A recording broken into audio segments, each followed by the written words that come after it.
Ya, bersiaran secara langsung hari ini kami bawakan kepada anda sekali lagi apa khabar Malaysia, dan hari ini saya Nur Saliha Azmi sejam akan bersama dengan anda banyak paparan yang cukup menarik. Dan hari ini saya bersama dengan seorang jejaka yang menjadi rebutan ramai. Padahal rebutan Saliha seorang je. Okey.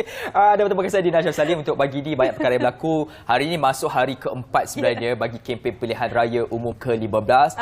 Sempat tadi saya lalu dalam perjalanan ke sini nampak banyak bendera-bendera parti dikibarkan. Betul. Cuma sikit pesanan lah kalau boleh kan, bendera parti yang dikibarkan tu dipasang untuk tujuan kempen tu janganlah sampai menghalang laluan utama, khususnya di persimpangan lampu isyarat, letak di tempat yang sepatutnya, sebab kadang-kadang tu kita tak perasan kan, yang boleh mengganggu kepada pemandu-pemandu dan dapat mengelakkanlah daripada berlakunya sebarang bentuk kemalangan ataupun kecelakaan disebabkan faktor-faktor tersebut. Jadi nak berkempen boleh, tetapi perlu berhemah, berhati-hati, dan paling penting juga jangan sampai melakukan kempen berbentuk khianat dan menimbulkan perpecahan. Dan kita tahu tak lama lagi kita juga akan terus ke pengundian 19 November nanti, dan pastikan anda jalankan tanggungjawab anda yang sebaiknya. Dan seperti Ashraf cakapkan tadi, walaupun kita dah sampai ke musim ini, kita nak lakukan pengundian dan semuanya dengan keadaan yang selamat, dan kita tidak mahu perkara yang tidak kita mahukan terjadi, ya Ashraf. Ya? Dan kita nak bercakap soal tadi saya sebut perkataan khianat itu. Saya tinjau di media sosial tular berkata tentang satu insiden yang tidak diingini, sepatutnya tidak berlaku pun di negara kita, yang mana ini berlaku di Johor Bahru. Disebabkan daripada faktor tersebut, apa yang berlaku adalah mereka ini didakwa 7 lelaki dalam lingkungan umur antara 18 hingga 41 tahun telah pun didakwa di mahkamah di Johor Bahru atas pertuduhan kerana melakukan khianat.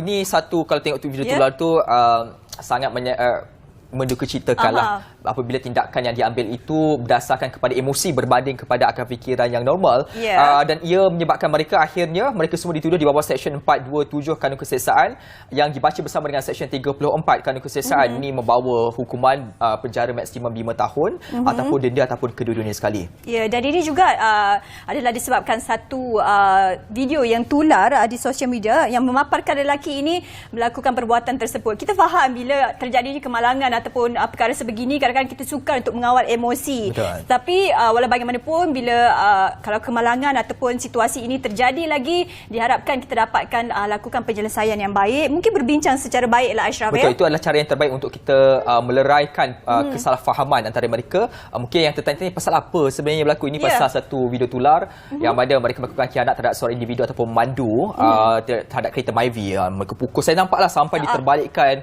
kereta tersebut. Walaupun lah kadang-kadang memanglah orang tu salah ataupun siapa sajalah yang dia bersalah, tapi nak menentukan kesalahan siapa itu biarlah pihak berkuasa yang menentukan. Di peringkat kita, kalau boleh apa yang kita boleh bantu, kalau rasa mereka bersalah, bantu untuk tangkap dia cukup. Bantu pihak berkuasa untuk tangkap dan melapor cukup. Tetapi untuk menghukum sampai memukul, menjahanamkan harta barang milik orang lain, itu adalah satu tindakan yang tidak sepatutnya berlaku, kerana negara ini ada undang-undangnya.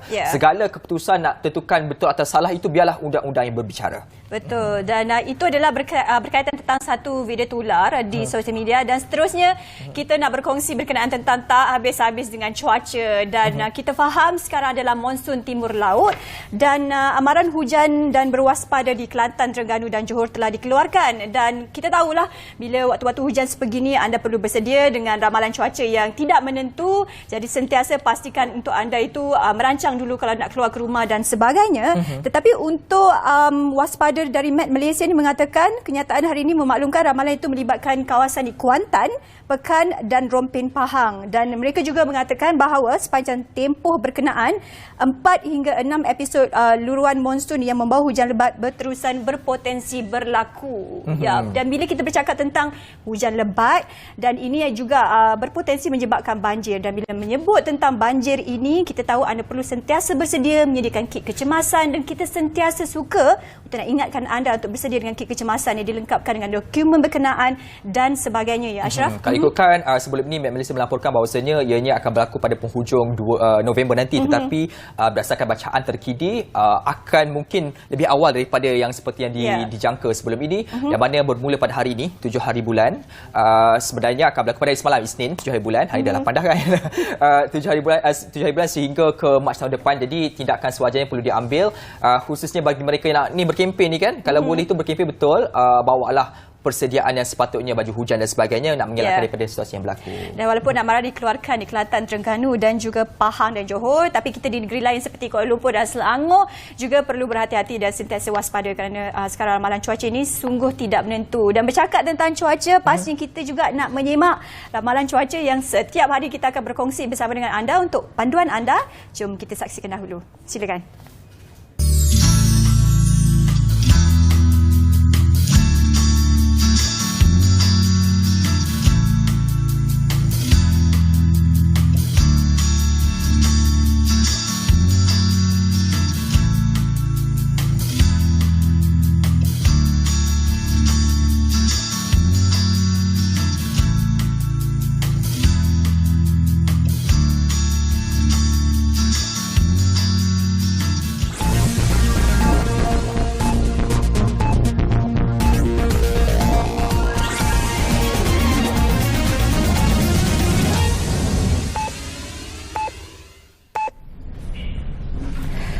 Assalamualaikum dan salam keluarga Malaysia. Bersama saya Nurni Samsila Osman dari Bilik Berita Baik. Kita teruskan dengan laporan utama berita. Barisan Nasional melancarkan manifesto dengan menampilkan perancangan amal dan usaha BN atau ringkasnya PADU.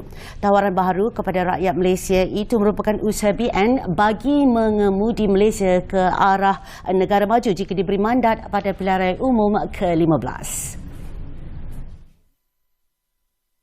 Pengerusi BN Datuk Seri Dr. Ahmad Zahid Hamidi berkata antara yang ditawarkan adalah penyelesaian nasional yang komprehensif bagi menangani pelbagai isu mendesak seperti kos sara hidup yang tinggi menerusi skim bantuan pendapatan asas. Jelasnya, revolusi besar-besaran sistem pengagihan bantuan di seluruh negara akan diperkenal iaitu skim bantuan pendapatan asas yang akan dikreditkan secara automatik kepada semua isi rumah berpendapatan kurang RM2,208.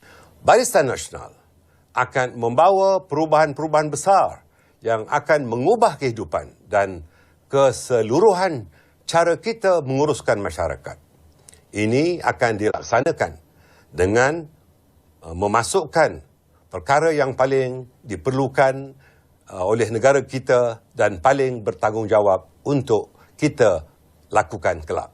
PADU juga akan menyedia dan memperkasa pendidikan awal melalui sistem asuhan dan pendidikan awal nasional percuma untuk semua kanak-kanak berusia 6 tahun dan ke bawah di seluruh negara. Sebuah klinik pergigian di Bandar Seri Putra Selangor disambung dua lelaki menggunakan parang pada Isnin. Ketua Polis Daerah Kajang, Asisten Komisioner Muhammad Zaid Hassan berkata lelaki dipercayai warga tempatan yang memakai topi keledar bersenjatakan parang masuk dan merompak staf dan pelanggan di klinik berkenaan. Dalam kejadian ini, suspek melarikan sebuah komputer riba MacBook, dua telefon bimbit, wang tunai sekitar RM2,000 dan seutas rantai emas. Bagaimanapun, kesemua mangsa yang berada di dalam premis tidak mengalami sebarang kecederaan.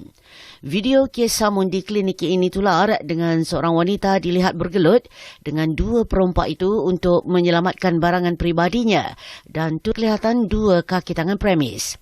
Kes disiasat di bawah Seksyen 395-397 Kanun Keseksaan iaitu kesalahan merompak secara berkumpulan dengan menggunakan senjata yang memperuntuk hukuman penjara maksimum 20 tahun dan sebat jika disabitkan kesalahan. Pihak polis turut menyeru supaya orang awam yang mempunyai maklumat tentang kejadian itu memaklumkan kepada pihak polis dengan menghubungi mana-mana balai polis yang berdekatan. Skuad hoki lelaki negara layak ke perlawanan akhir Piala Sultan Azlan Shah 2022 setelah mempamerkan aksi berbisa membenam Jepun 4-2 dalam perlawanan terakhir Liga Sepusingan di Ipoh malam tadi. Skuad kendalian ARO Silvaraj hanya perlukan keputusan seri untuk melangkah ke final, tapi sebaliknya menampilkan penguasaan penuh dalam saingan di Stadium Hoki Sultan Azlan Shah. Keputusan ini membolehkan skuad Speedy Tigers mengumpul 10 mata menerusi 3 kemenangan, 1 seri dan 1 kalah untuk menduduki tempat kedua di belakang Korea Selatan. Malaysia tidak pernah muncul juara sejak kejohanan berprestij ini diperkenal pada 1983 dengan pencapaian terbaik muncul naib juara sebanyak 5 kali. Edisi terakhir pada 2019 menyaksikan skuad negara meraih tempat ketiga selepas menewaskan Kanada.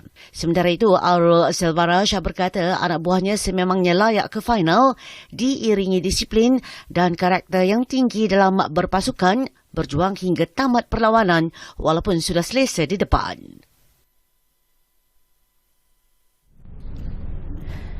Sebuah blok pangsapuri setinggi 35 tingkat terbakar di Dubai, Emirat Arab Bersatu semalam. Bangunan yang terletak berhampiran pencakar langit tertinggi di dunia, Burj Khalifa itu disambar api di setiap tingkat. Rakaman di lokasi kejadian menunjukkan serpihan bangunan jatuh ke tanah dengan jelaga hitam akibat kebakaran menutupi bangunan. Kebakaran berlaku kira-kira pukul 2.20 pagi waktu tempatan dan berjaya dipadamkan pada pukul 3.45 pagi. Beberapa siri kebakaran melibatkan bangunan pencakar langit di Dubai sejak beberapa tahun kebelakangan ini menimbulkan persoalan mengenai keselamatan struktur bangunan dan bahan-bahan lain yang digunakan di negara itu. Pada malam sambutan Tahun Baru 2015, satu kebakaran melanda adres downtown salah satu hotel dan kediaman paling mewah di Dubai yang terletak berhampiran Burj Khalifa.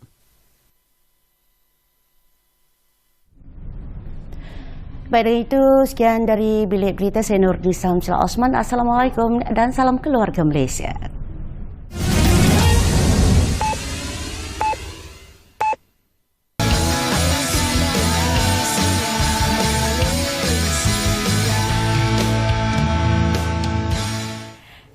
Terima kasih kerana setia bersama dengan kami di Apa Khabar Malaysia. Dan ini sekarang kita nak kupaskan satu topik yang cukup menarik, ya Ashraf. Dan dia punya tajuk utama tu ialah halal yang dibencikan. Apa tu? Soal halal yang dibenci ni tertanya-tanya apa benda.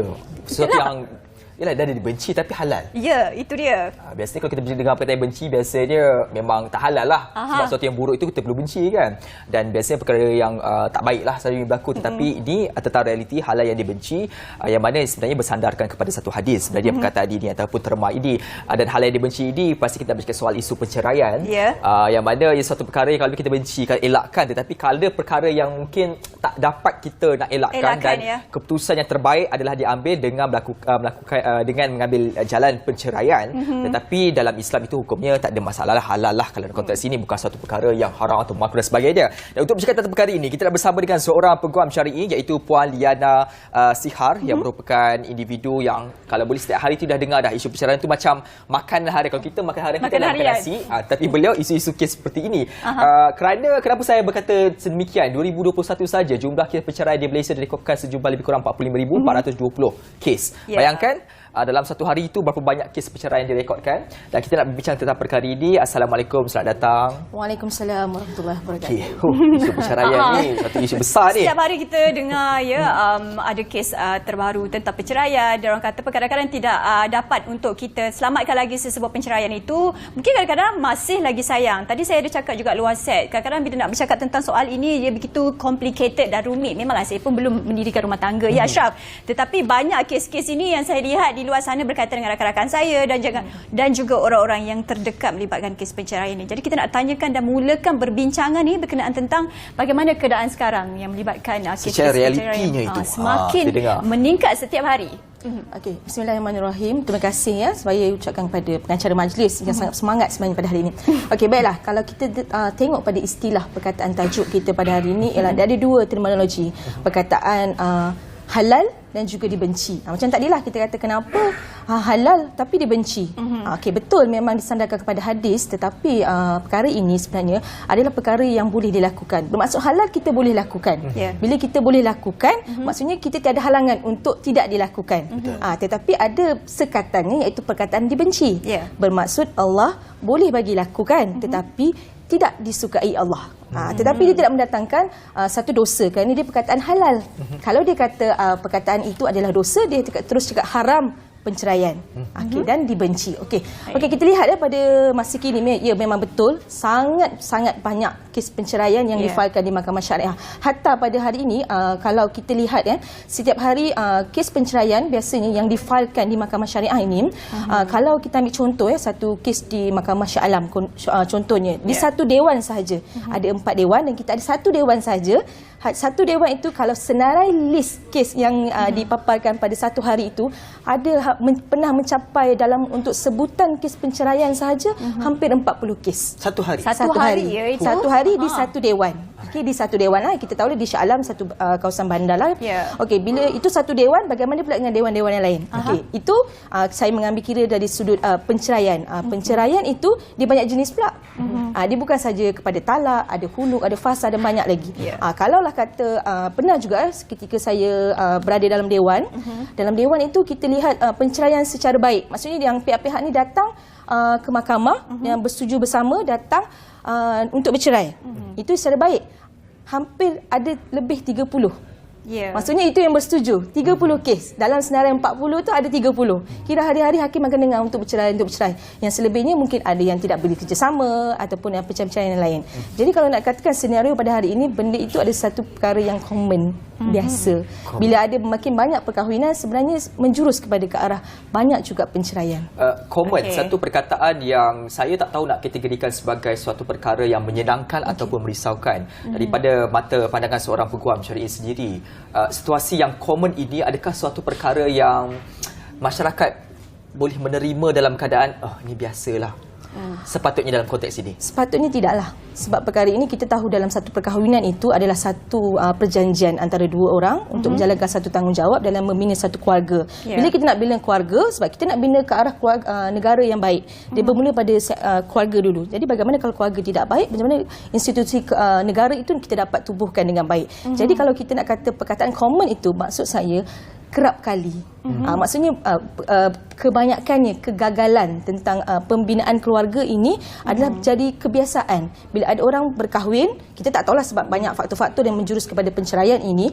Bila kata mungkin ada yang pihak-pihak berkahwin terlalu segera ataupun tidak mengenali ataupun dah lama kenal, mungkin faktor-faktor yang lain. Tapi perkara-perkara ini bila dia jadi biasa, dia akan membawa satu kerisauan lah kepada kita sebab dia akan menjadikan satu ikatan perkahwinan ini adalah sebagai persinggahan. Kadang-kadang orang kata kahwin, kemudian kita boleh cerai. Kita boleh kahwin, kita cerai balik. Jadi kita tak naklah ke arah yang macam ni. Kita tak nak jadikan common perkara yang tidak baik ini dijadikan sebagai satu budaya kita. Sepatutnya kita nak pergi kepada tujuan kepada perkahwinan itu adalah untuk membentuk keluarga yang baik. Okey, Poliana. Macam Poliana katakan tadi, tujuan perkahwinan ini kita tahu untuk mengekalkan perkahwinan itu. Ia adalah satu ikatan yang cukup suci, saya kira. Jadi, bila melihatkan kes-kes penceraian semakin meningkat ini, adakah mungkin boleh disarankan kepada kita bagaimana nak menyelamatkan rumah-rumah tangga yang mungkin bermasalah sebelum terjadinya penceraian? Saya kira perlu mungkin satu cara yang terbaik sebelum kita decide ataupun mengambil keputusan untuk bercerai. Betul. Bila pihak-pihak sebenarnya bila menghadapi satu masalah, penting untuk pihak-pihak ini mendapatkan nasihat yang betul. Bukan yang acap kali sekarang ni kita lihat kadang-kadang bila pihak ni ada satu masalah yang dianggap peribadi, yang dikongsikan kepada rakan yang terdekat. Ataupun sebab sekarang ni jarang kita nak kongsi dengan keluarga ahli pun yang paling dekat. Kita lagi suka kongsi dengan kawan. Tapi kawan ni kadang-kadang kita pun tak tahu dia punya sejarah macam mana. Kadang-kadang dia pun gagal dalam perkahwinan. Jadi kita berkongsi dengan dia, merujuk kepada dia. Jadi sebenarnya kalau kita nak berkongsi tu, kita cari orang yang tepat. Maksudnya yang saluran-saluran yang kita dah sediakan. Contohnya dia ada pejabat agama, ada bahagian kaunseling. Kita ada juga kaunselor-kaunselor yang bertauliah tentang kekeluargaan, kawan ataupun kita boleh untuk menambahkan ilmu, pergi seminar-seminar berkaitan keluarga untuk yang kita lebih kita tahu macam baiklah kalau ada macam ni kita tahu sumber mana kita nak rujuk. Jadi kalau kita terlalu terus pergi maklumat yang salah, jalan dia pun akan pergi ke salah lah. Maksudnya kalau kita tahu mana yang tepat, insya-Allah terpandu sama ada kita nak teruskan perkahwinan ataupun kita hentikan perkahwinan antara dua itu. Puan, kalau saya semak kembali data-data ini kan, negeri yang mencatatkan tertinggi di Selangor, Johor, Perak, Kedah. Tapi kalau cakap 3 tertinggi itu banyaknya di kawasan urban area ataupun di kawasan bandar. Saya tertanya, adakah disebabkan faktor kehidupan ataupun gaya hidup itu sendiri ataupun barangkali kerana pemikiran, cara pemikiran yang lebih terbuka menyebabkan kes itu di kawasan bandar ini terus meningkat saban tahun? Ya, okey. Kalau ikutkan Ashraf, kalau kawasan bandar ni lagi banyak. Kalau kita beza, kalau dalam kawasan Selangor itu, daerah yang paling paling padat dan juga yang paling banyak kes adalah Shah Alam. Berbanding dengan kes-kes di bahagian Sabak Bernam, di Kuala Selangor, mungkinlah bahagian belakang. Okay, kes-kesnya dicatatkan sedikit berbanding daripada Shah Alam ini. Ini kenapa? Satu, memang faktor ekonomi. Ekonomi kalau kita lihat paling tinggi penceraian dicatatkan sebenarnya adalah ketika COVID melanda, iaitu ketika PKP, PKPD dan sebagainya. Ketika itulah sebenarnya satu, saya kira itu adalah cabaran yang paling utama bagaimana kita nak sesuai dirikan antara dua orang ini untuk nak selaraskan faktor ekonomi, pembahagian tugas, bagaimana emosi tak terjaga, duduk rumah, bagaimana ini. Jadi kalau kita nak katakan bahagian ekonomi, ya memang paling tepat sebab ekonomi itu sangat menyumbang kepada dalam pembangunan keluarga ini. Dan juga kalau kita katakan tentang pemikiran, ya juga tepat. Sebab orang sekarang tak sama macam yang dahulu. Kalau yang dahulu mereka sangat berfikir, kalau mentaliti orang dulu macam kebanyakannya untuk nak teruskan perkahwinan ni mereka lebih sabar. Lebih sabar, macam kata tak apalah, tunggu anak kecil. Jadi kita biarkan anak sampailah umur dah meningkat. Sebab saya ada kes makcik ni dah umur 72 tahun. Saya pakai kira kes 4 tahun lepas lah. 72 tahun. Lepas tu dia masih lagi tinggal bersama dengan suami dalam satu rumah, cuma bilik yang berasingan dan dikunci biliknya. Satu rumah, 2 bilik dan dikunci. Kira macam dia balik akan masuk bilik ini, dia akan balik masuk bilik ni. Okey, lepas tu dia datang pada saya, cakaplah dia nak berpisah, dah lama nak berpisah sebab ni. Okey. Kenapa tak datang dari dulu? Dulu nak bagi anak besar, semualah. Bagilah. Kena kahwin, kenapa? Rasa suka ke atau tak pilihan keluarga? Ni makcik 72 tahun ya, tapi dia masih sihat lah. Alhamdulillah. Lepas tu dia datang pada mahkamah dan bagi keterangan sebenarnya. Ketika itu saya failkan kes di bawah peruntukan fasah. Okey, kan tidak mendapat nafkah lah. Kalau ikutkan lama lah. Sebab 72 tahun kan. Okey, lepas tu kemudian hakim tanya, makcik, kenapa makcik dah 72 baru datang jumpa saya? Kalau makcik datang jumpa saya awal lagi, makcik mungkin dah kahwin, ada anak-anak lain. Okey, maksudnya dekat situ kita dah kata pemikiran yang dahulu mereka lebih mengorbankan diri. Perkataanlah mengorbankan, terus bersabar dengan keadaan ini berbanding dengan orang sekarang. Orang sekarang dia lebih terbuka. Mungkin kerana maklumat-maklumat sampai, maksudnya mereka tahu hak-hak mereka. Jika tak dapat nafkah macam mana, apa nak dibuat, kita tak dapat ini. Jadi mereka teruskan. Maksudnya kalau betul ada alasan yang mencakup kepada diri mereka, mereka akan gunakan peruntukan tersebut. Itulah situasi. Dan selepas ini tak bercakap juga berkaitan tentang situasi-situasi yang membolehkan berlakunya perceraian berlaku dan fasad itu jatuh dan talak itu jatuh sendiri. Dan apakah kerumitan khususnya kepada wanita yang mahu menuntut perceraian yang sering kali diperdebatkan di sosial media. Semuanya selepas ini dalam Khabar Malaysia. Pertandingan National Science Challenge NSC 2022 yang dianjurkan Akademi Sains Malaysia ASM mendapat penyertaan yang sangat memberangsangkan, iaitu seramai 11,685 pelajar sekolah menengah dari seluruh negeri. NSC 2022 yang dirasmikan oleh Menteri Sains, Teknologi dan Inovasi Mosti Datuk Seri Dr. Adham Baba berlangsung di Auditorium Bangunan Azman Hashim, Universiti Teknologi Malaysia, Kuala Lumpur.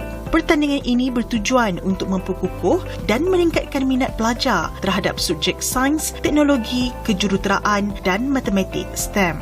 Dr. Adham berkata pihak Mosti memberi fokus dan sedang membangunkan sesetengah bidang STEM bagi memberi pendedahan awal kepada golongan remaja dalam bidang sains, teknologi dan inovasi STI. Katanya lagi, antara bidang fokus yang dilihat mampu menjadi game changer kepada negara ialah cetakan 4D, 5D, teknologi biosains dan blockchain seperti yang dinyatakan dalam rangka kerja 10-10 Sains, Teknologi, Inovasi dan Ekonomi Malaysia.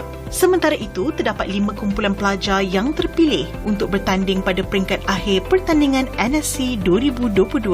Mereka adalah pelajar SMJK Jitsin Pulau Pinang, SMK Methodist Sibu, SMK Ave Maria Convent dari Perak, Pusat Jenis atau Pintaran Negara dari Selangor dan Sekolah Antarabangsa Cempaka Damansara. Juara pertandingan NSC tahun ini juga membawa pulang piala pusingan cabaran yang amat berhormat Perdana Menteri, komputer riba, lawatan sambil belajar ke Jepun, beasiswa pendidikan ASM NSC 2022 iaitu sejumlah RM5,000 setiap seorang beserta sijil pencapaian.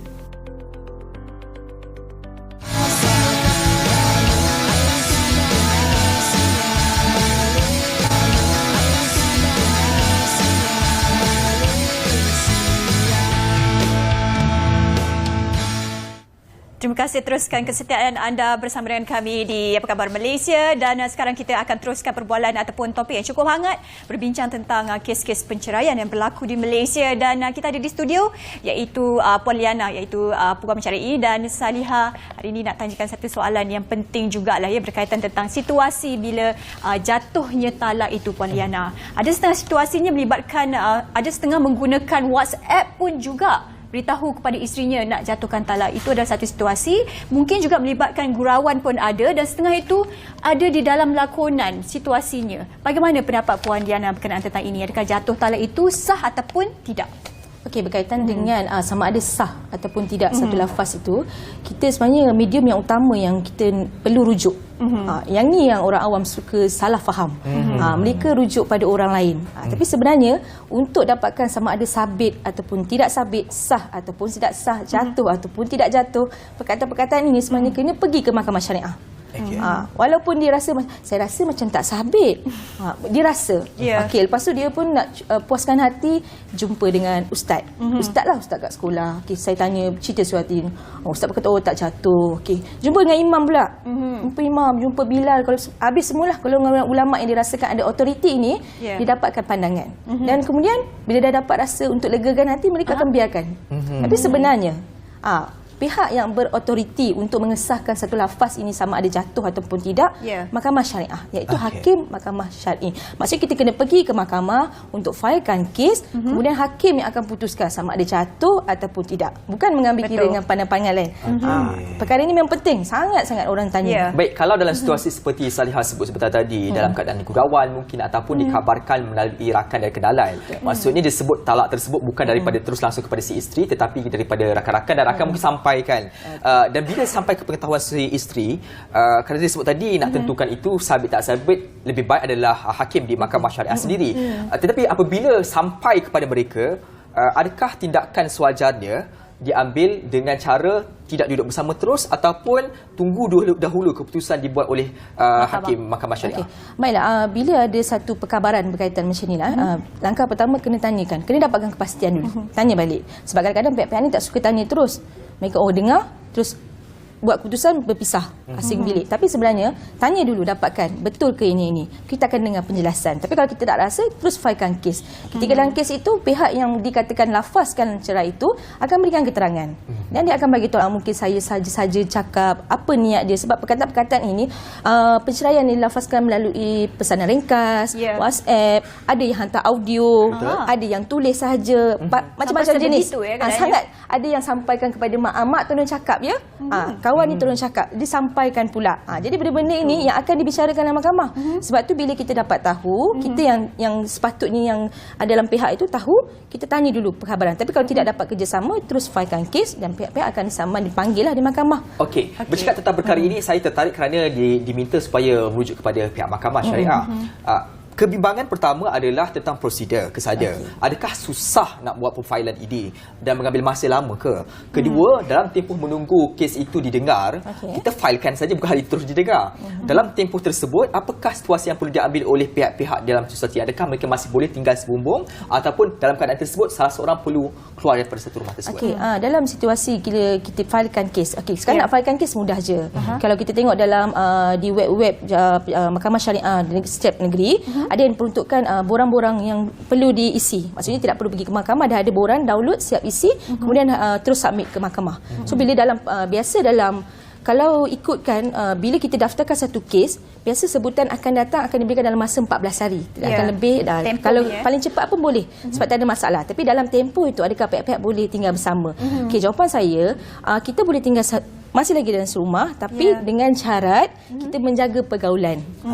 Maksudnya kita masih lagi kita tahu memang sebab mujur kalau jatuh dia akan jadi bercerai. Kalau tak jatuh dia tak ada apa-apa. Tapi dalam mengambil langkah berhati-hati, kita masih lagi nak mengekalkan ketaatan isteri itu kepada suami. Sebab kata tak kalau isteri akan keluar pada rumah dan dibimbangi akan jatuh nusyus pula. Jadi kita tinggal satu rumah dan mungkin berasingan bilik. Sementara menunggu. Tapi biasanya kes-kes pengesahan lafaz cerai ini, apabila telah satu lafaz telah dilafazkan di luar mahkamah, mahkamah akan segerakan kes. Prosedur tak lama biasanya. Biasanya datang untuk dan sahkan hari yang tu juga mahkamah akan ambil keterangan. Tak ada masalah. Mahkamah akan ambil keterangan dan kebanyakan hakim pun pada hari itu juga mahkamah boleh memberikan keputusan. Jadi kalau kita nak kata benda itu lama, itu mungkin ada faktor-faktor lain. Sama ada suami tidak berjaya dijumpai ataupun suami enggan hadir, terpaksa kita panggil untuk keluarkan satu waran untuk panggil ataupun memang tak nak datang langsung. Ini ada maksudnya faktor-faktor lain. Tapi kalau pihak-pihak masih ada, datang ke mahkamah, hari itu juga memang hakim akan dengar dan kebanyakan hakim memang putuskan pada hari itu. Itulah situasinya. Ini masalah juga dalam hal sama kalau difailkan seorang lelaki tersebut, tetapi lelaki tersebut yang tak nak failkan ke mahkamah, maksudnya dia dah dalam fas di luar mahkamah, tetapi tak nak mengambil tindakan memfailkan di mahkamah. Apa jalan yang boleh dibuat oleh isteri ni? Kalau tak nak file kan tak apa sebab dia akan jadi pihak juga. Cuma tak nak hadir tu yang masalah. Tak nak hadir. Tapi kita ada peruntukan-peruntukan lah bila sama itu berjaya diserah sampai akan keluar satu waran tangkap. Jadi bagaimana waran tangkap itu pula dah berjaya diserahkan ataupun hilang langsung, memang tak nak keluar rumah dah. Yang ni tapi itulah dia akan membawa kepada satu proses perjalanan kes itu yang kita tak dapat nak buktikan. Tapi kadang-kadang si isteri ni ada bukti, mungkin dia ada audio, dia ada saksi yang lain. Jadi mahkamah akan nilai perkataan-perkataan tersebut. Jadi itu penting juga untuk anda simpan bukti-bukti seperti kalau kes-kes seperti inilah jika ianya disabitkan dan dibawa ke mahkamah. Jadi bukti-bukti itu juga penting untuk apa proses yang seterusnya. Tapi penting untuk kita nak berkongsi juga bersama dengan penonton kita di Apa Khabar Malaysia, Ashraf, jenis-jenis penceraian, dan bila kita dah kata situasi penceraian ini tak dapat dielakkan lagi, Liana. Jadi apa jenis-jenis penceraian yang ada? Okey, dalam peruntukan dalam peruntukan enactment keluarga setiap negeri, penceraian yang diperuntukkan yang pertama adalah yang paling famous lah, iaitu berkaitan dengan penceraian secara talak. Maksudnya suami yang lafaz. Tapi dia adalah diubah suai kemudian menjadi kepada hakam, kemudian tapi masih lagi dalam perkataan talak. Yang kedua juga famous, fasah. Okey, fasah ni kita biasa dengar lah. Okey, fasah. Yang ketiga taklid. Okey, berkaitan dengan janji ataupun satu mengikat sesuatu benda yang menjadi syarat, dan apabila syarat dilanggar dia akan jatuh. Okey. Yang keempat kita lebih kepada khuluk. Khuluk ini kita membayar lebih kurang kita membayar satu ganti rugi bayaran untuk dilafazkan cerai. Dan yang seterusnya kita ada li'an.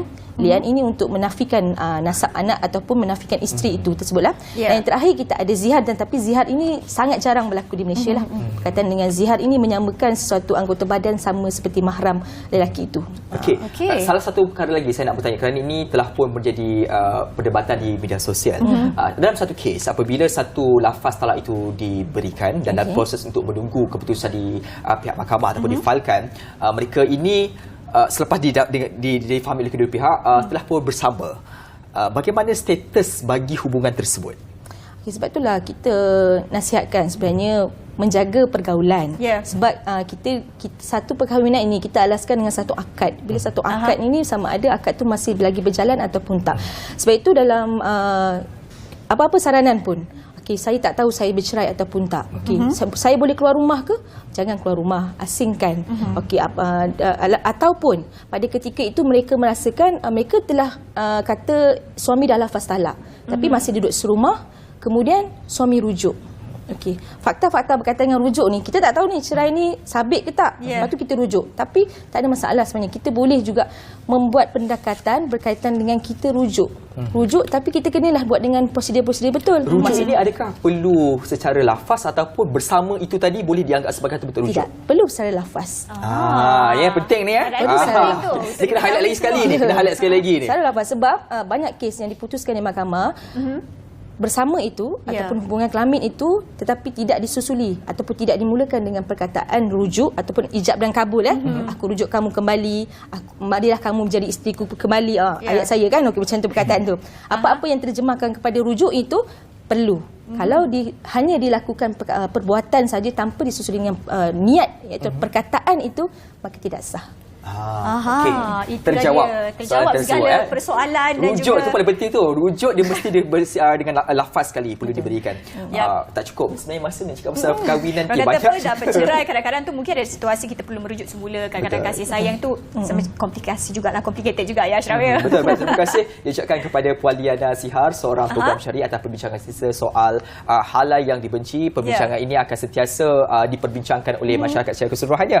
Tapi kita hentikan dulu kerana kalau nak cakap pasal 2-3 jam tak habis sebenarnya kan. Tapi terlalu banyak perkongsian yang kita dah kongsikan, diharapkan bermanfaat buat anda semua. Tapi sekarang kita nak berkongsi VT Correspondent berkenaan tentang satu industri perkhidmatan di Singapura, dan VT Correspondent disediakan oleh kita punya koresponden dari Singapura. Itu Masita Ahmad, silakan.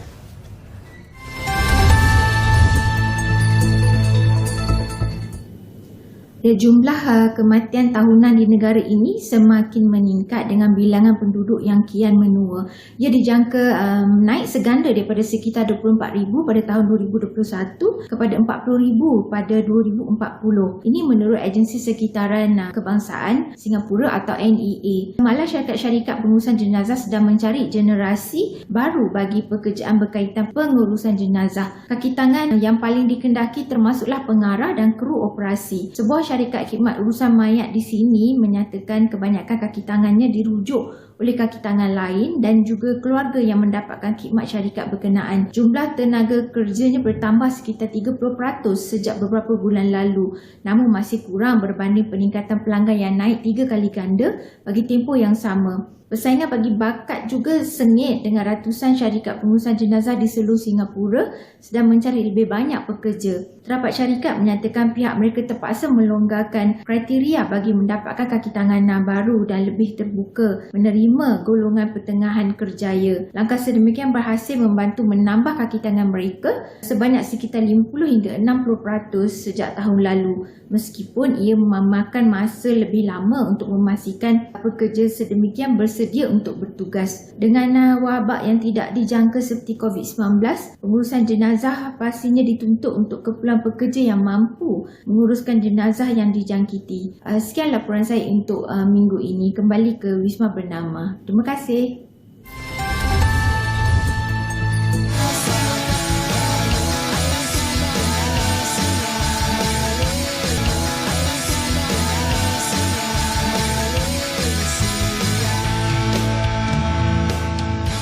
Kembali bersama kami di Apa Khabar Malaysia, dan sekarang ini adalah satu situasi di mana mengimbau kembali waktu pengajian saya di Fakulti Engineering Ashraf. Okey, kalau fakulti saya tak ada mengimbau lah sebab saya bukan engineering dulu. Okey, kita bersama dua individu ini. Kita nak bercakap soal Engineering Research and Innovation Week UiTM ini. Saya bawakan dua individu daripada UiTM di hatiku.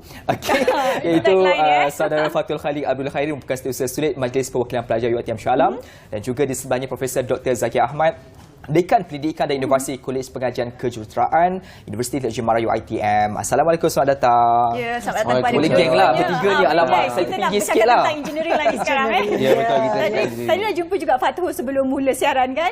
Betul. Okay, mungkin kita nak mulakan dengan Fathul, nak bercerita sikit tentang apakah program nak jalankan ini.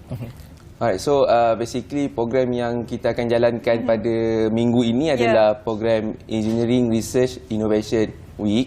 So di mana dalam program dalam week ni kita ada juga program di bawahnya, dua lagi program iaitu Expo Club dan Persatuan dan juga Engineering Carnival. So basically kalau untuk Engineering Week ni more tu pada Prof Zakia lah. So mungkin saya akan explain berkenaan dengan Expo Club dan Persatuan dan juga Engineering Carnival. Baik. Itu menarik. Prof bercakap soal minggu yang ada sebuah inovasi di situ kan dengan engineering research dia. Keunikan untuk program kali ini bagaimana? Okey, terlebih dahulu saya ucapkan terima kasih kerana memberi peluang pada kami untuk mempromosikan program Engineering Research and Innovation Week UiTM. Untuk makluman, sebelum ini unit kejuruteraan di UiTM adalah berdasarkan 4 fakulti. Fakulti Juruteraan Awam, Fakulti Juruteraan Mechanical, Electrical dan juga Chemical. Tetapi pada Mac 2021 kami telah ada pertuturan semula dan digabungkan menjadi Kolej Pengajian Kejuruteraan UiTM. Yang diterajui oleh penolong Naib Chancellor. Sebelum ini ada PTJ masing-masing. Sekarang ni PTJ kita ada satu saja, iaitu penolong Naib Chancellor UiTM. Di sinilah akan timbulnya sinergi. Konsep sinergi dan konsep interdisciplinary. Bagi menyahut IR 4.0, IR 5.0 di mana memerlukan integrasi keempat-empat kejuruteraan untuk masa hadapan, untuk teknologi hadapan. Itulah uniknya. Dan untuk bila bercakap tentang program ini, apa yang nak diterapkan ataupun yang ingin disampaikan melibatkan pelajar UiTM ini sendiri? Okey, sebenarnya program ini lebih kepada untuk mendekatkan industri kepada kolej pengajian kejuruteraan. Sebab sebelum ini setiap industri dia akan memfokuskan kepada fakulti masing-masing, tetapi dengan adanya ini adalah kali pertama unit saya mengadakan program serupa ini yang berbentuk sinergi yang menggabungkan keempat-empat. Sekarang dia panggil school dia panggil pengajian. Dia tak panggil fakulti lagi, dia panggil pengajian, digabungkan untuk bekerjasama mempamerkan, mempromosikan produk-produk dan juga idea kreatif dalam kejuruteraan kepada industri. Yang kita nak melibatkan industri ke dalam UiTM dan lebih rapat dan lebih mengeratkan lagi perhubungan kami masa akan datang.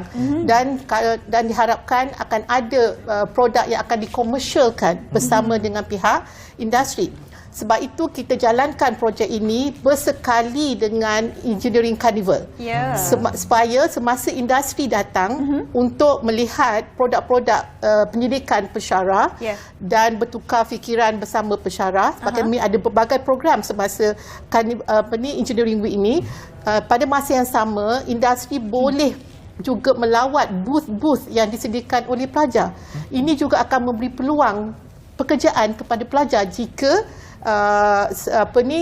industri berminat dengan apa yang dilakukan oleh pelajar, dipamerkan oleh pelajar semasa karnival tersebut. Sebab semasa karnival tersebut ada juga career talk juga. Pastinya akan dipamerkan teknologi ataupun mungkin hasil-hasil kerja yang terbaik melibatkan pelajar UiTM juga. Pastinya. Sebab ada pelajar PhD yang akan mempamerkan produk-produk kajian mereka juga. Sebab semasa program ini berjalan, sebenarnya dia bermula pada 8 hari bulan hingga 11 hari bulan. Tetapi hari ini dan esok lebih kepada International Conference on Synergy in Engineering Science and Technology. Berlangsung di Hotel Madiah. Kita ada lebih kurang 100 partisipan semasa conference tersebut. Pada 10 hari bulan adalah hari perasmian, perasmian Engineering Research Innovation Week yang akan dirasmikan oleh Yang Berbahagia Profesor Datuk Dr. Husaini Omar, Ketua Pengarah Pendidikan Tinggi. Yang akan turut hadir adalah Vice Chancellor UiTM sendiri, iaitu Yang Berbahagia Profesor Datuk TS Dr. Hajiah Roziah Jano, yang akan hadir bersama semasa majlis perasmian. Selepas majlis perasmian, kami ada pitching program. Pitching produk yang kami bekerjasama dengan pihak Musti dan juga Bicom UiTM. Kami dah identify 4 produk yang ready untuk dikomersialkan. So masa hari itu kami harapkan industri yang datang itu akan bekerjasama dan sama-sama mengkomersialkan produk tersebut. Itu adalah hasil daripada pelajar? Pendidikan pelajar dan juga pensyarah. Sebab pensyarah bila buat research mesti ada postgraduate student yang akan terlibat sama. Dan sebelah petangnya kita ada matching, research matching. Kita ada sediakan ruang bilik yang mana kita dah tentukan area research yang pensyarah ada dan industri boleh pergi ke ruang-ruang tersebut untuk bertukar-tukar fikiran, untuk upgrade produk mereka, untuk berkolaborasi dengan kita. Walaupun kita dah ada banyak kolaborasi dengan pihak industri, kita nak menarik lebih yang lain, yang baru. di samping itu pada hari tersebut juga kita ada buat pertukaran MOU dan MOA sebanyak 14 syarikat. Okey. Hebat UiTM dan ni. banyak ya aktiviti yang akan dilakukan. Banyak aktiviti Untuk dilakukan. kita nak pergi kepada Fathul lah ya for Engineering Research dan Innovation Week ini. Jadi apa ekspektasi yang diharapkan? Dan mungkin saya tahu dan saya kira tadi dah bercakap dengan saya juga ya, dibuka kepada umum juga Ashraf. Jadi bagaimana orang kata ekspektasi kepada siapa yang akan datang ataupun mungkin berpeluang untuk berkunjung ke minggu dan program yang akan diadakan nanti? So ekspektasi saya mengharapkan kepada semua pelajar, terutamanya pelajar pengajian kejuruteraan untuk hadir pada Engineering Week ni untuk kita sama-sama join program-program yang ada di dalam program Engineering Week ni. Sebabnya bagi saya di sini terdapat banyak peluang yang disediakan untuk pelajar bermesra dan juga mengenali company-company di luar yang mungkin menawarkan pekerjaan pada mereka di kemudian hari. So bagi saya program ini sangat bermanfaat untuk semua pengajian kejuruteraan dan bukan juga di Kolej Pengajian Kejuruteraan, di seluruh UiTM dan juga orang luar juga.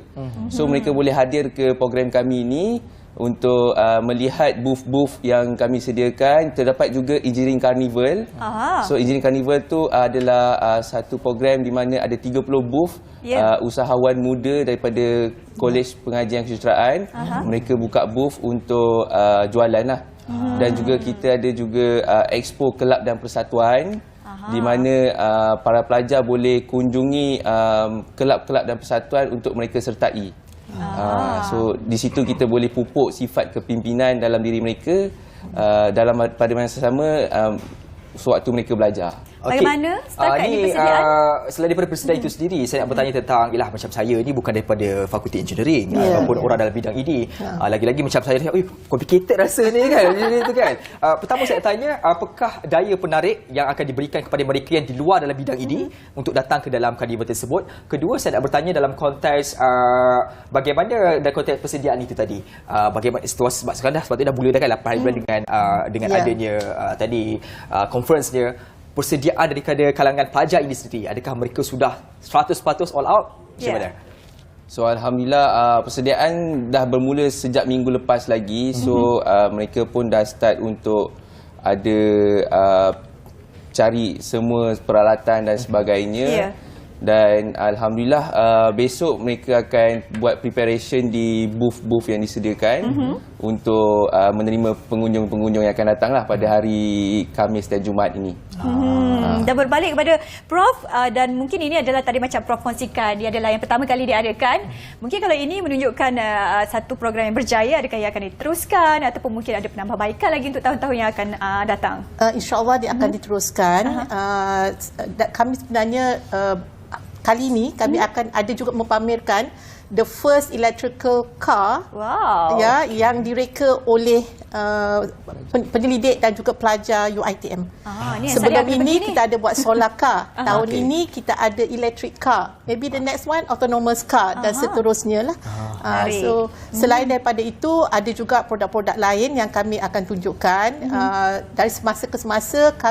Sebab itu kita perlukan sinergi. Jadi pembuatan ataupun pembentukan produk itu akan ada interdisiplin, akan ditambah baik. So kita akan buat setiap tahun insya-Allah.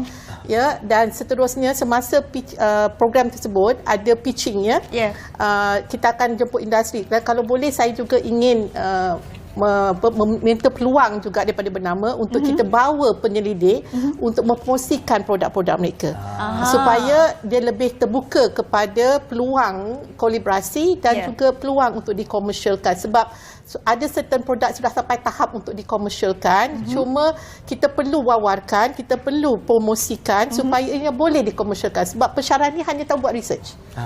So dia perlu untuk dikomersialkan. Okey. Untuk program yang akan berlangsung ini, mungkin Fatul boleh kongsikan di mana ia akan dilangsungkan, dan sedikitlah ni dari tarikan kepada anak-anak kecil sebab kita nak pastikan daripada awal tu kan, yang mungkin dekat rumah tu tak tahu nak bawa anak-anak pergi mana kan, nak tarik minat ada main robot-robot dia kan nanti kan sebab engineering kan. Mungkin boleh kongsikan juga. So untuk kepada semua ibu bapa dan juga pengunjung luar, boleh hadir ke Kolej Pengajian Kejuruteraan di UiTM Shah Alam So dekat situ kita akan lihat ada banyak booth-booth yang disediakan dan juga terdapat juga program-program career talk dan juga program conference yang akan dilaksanakan. So saya harap semua boleh hadir dan sama-sama kita memeriahkan lagi program ini. Tentang pengurusan nak pergi datang di sana kan, kita tahulah kan, biasanya kalau pergi tempat ni orang risau tempat parking, risau. Kita patut sini koordinasi ni sangat penting ni kan. Biasa kalau bagaimana koordinasi itu, adakah ada disediakan bas ke lalu di kawasan tersebut ataupun ia secara open terbuka?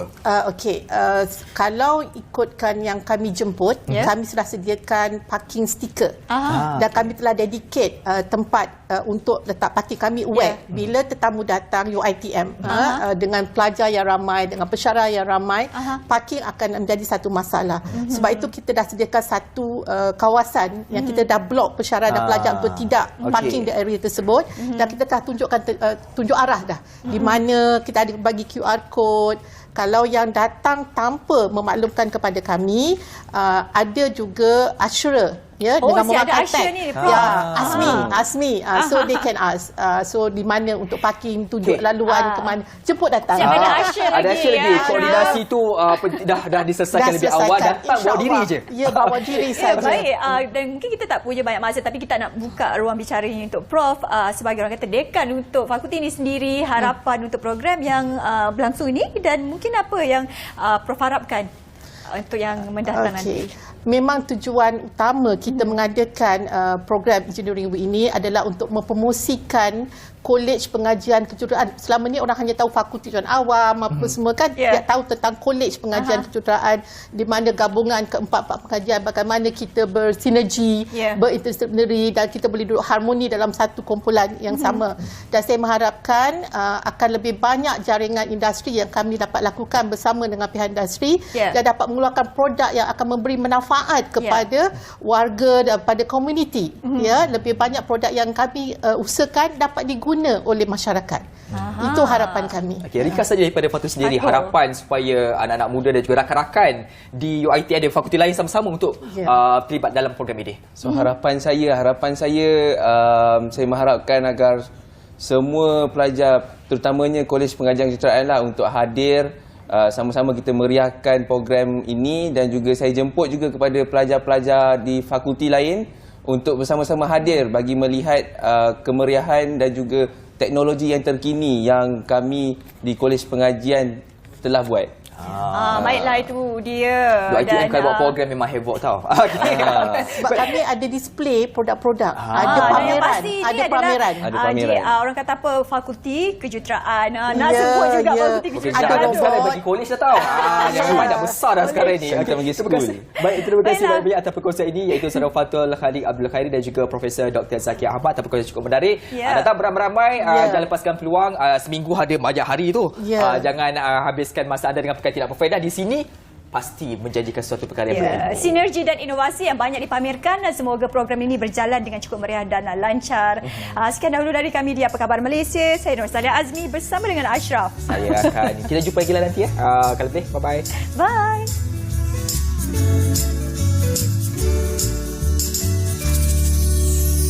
Senyum segar di pagi.